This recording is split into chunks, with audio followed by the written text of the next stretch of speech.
వాస్తవంగా వాళ్ళు గెలిచినరు, మాకేం ఓర్వలేనితనం లేదు. వాళ్ళు కూడా ఉండాలి, 5 ఏళ్ళు పనిచేయాలి. అప్పుడే నల్లదేందో తెల్లదేందో తెలుస్తుంది.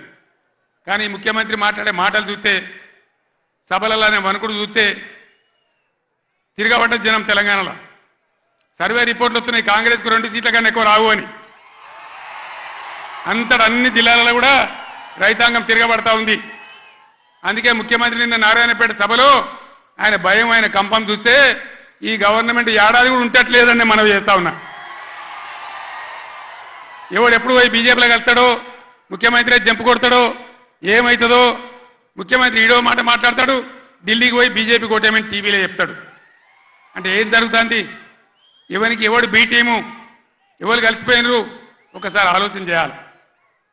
దయచేసి ఏ మార్పాటుగా ఉంటే ఇబ్బంది జరుగుతుంది. కాంగ్రెస్ గతంలో కూడా మీరు 60 ఏళ్ళు చూసినారు, ఇంకా కూడా ముందరికి మోసపోతే దెబ్బతింటాం.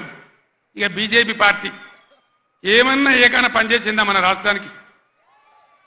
పెద్దలు చెప్పారు, అక్కరకు రాని చుట్టము మొక్కిన మరం ఇయని వేల్పు మోరమున దానెక్కిన బారని గుర్రము గ్రక్కున విడవంగా వలవి కదరా సుమతన్న.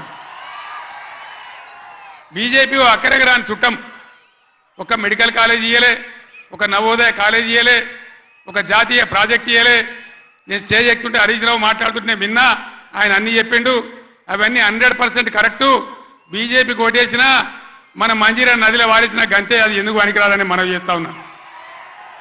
యువకులు ఒక గాడి పిల్లవాడు కొట్టుకొని పోకుండా, పిచ్చి పిచ్చిగా గుడ్డిగా ఓట్లేయకుండా దయచేసి ఆలోచన చేయాలి. ఇవాళ తెలంగాణకు న్యాయం జరగాలంటే, తెలంగాణ హక్కులు కాపాడాలంటే, తెలంగాణ ప్రాజెక్టులు కంప్లీట్ కావాలంటే, మళ్ళా రైతాంగానికి మళ్ళా మేలు జరగాలంటే ఈ ఆగమాగం పార్టీలు కాదు. తెలంగాణ హక్కుల కోసం పేగులు దిగదా కొట్టాడే ఒకటే ఒక పార్టీ బీఆర్ఎస్ పార్టీ, గులాబీ జెండా. ఆ జెండా ఉన్న కారు గుర్తుని ఆదరించాలి. దయచేసి మీ అందరినీ నేను మళ్ళొకసారి కోరుతా ఉన్నా. ఇటు వెంకట్రామరెడ్డి గారు, మీరు కూర్చోండి అమ్మా, క్యాండిడేట్ ఇంప్రూవ్ చేద్దాం. మీరు కూర్చోండి అమ్మా, మీరు కూర్చోండి బ్రదర్. వెంకట్రామరెడ్డి గారు ఒక ఐఏఎస్ అధికారి, ఈ జిల్లాకు సేవ చేసిన వాడు. ఆయనకు డబ్బులు అవసరం లేదు, సేవ చేద్దామని వచ్చినాడు. దయచేసి మెదక్ అభ్యర్థిగా వెంకట్రామరెడ్డి గారి కారు గుర్తు కొట్టేసి గెలిపించండి. అనిల్ కుమార్ 2000 నుంచి బ్రహ్మాండంగా తెలంగాణ ఉద్యమం నుండి పోరాటం చేసిన బిడ్డ, బలహీన వర్గాలకు చెందిన బిడ్డ. ఆయన జైరాబాద్ పార్లమెంట్ నిలబడ్డాడు. దయచేసి అనిల్ కుమార్ గారిని జైరాబాద్ పార్లమెంట్ నుంచి గెలిపించమని మిమ్మల్ని కోరుతూ అయిపోతాం. ఆనాడు నేను చెప్పిన తెలంగాణ తెస్తాను మీ బిడ్డగా.